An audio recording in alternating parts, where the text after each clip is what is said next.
Hi ലീനെ, വാ ഇരിക്ക്. എന്നീ മണിക്കുട്ടനെ കൊണ്ടുവന്നില്ലേ? അവൻ കഴിഞ്ഞ പ്രാവശ്യം തന്നെ പൂച്ചയുടെ കൂടെ കളിക്കണം എന്ന് പറഞ്ഞിട്ട് പോയതാ. ഓ, പൂച്ചയുടെ കൂടെ കളിക്കാത്തൊരു കേടൊക്കെ. ഇല്ല ചേച്ചി, മണിക്കുട്ടനെ ഞാൻ കൊണ്ടുവന്നില്ല. അവന് ഈയിടെയായിട്ട് ഭയങ്കര വാശിയാ ചേച്ചി. സ്കൂളിലൊക്കെ ഭയങ്കര നല്ല സ്വഭാവത്രേ. വീട്ടിൽ വന്നു കഴിഞ്ഞ ഒരു സമാധാനം തരില്ല.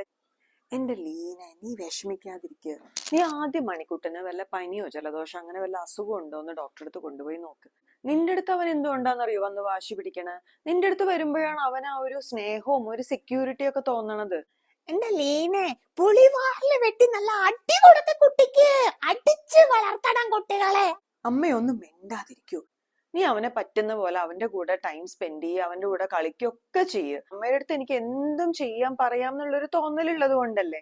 നീ വിഷമിക്കാതിരിക്കില്ല ലീനെ. ഞങ്ങളുടെ കാലത്തൊക്കെ അടിച്ചടിച്ചടിച്ച് തോല് ഊരിയെടുക്കും. ഇങ്ങനത്തെ സ്വഭാവങ്ങൾ ഒന്നും വരില്ല. ഓ, അതൊക്കെ പറഞ്ഞിട്ട് എന്താ കാര്യം?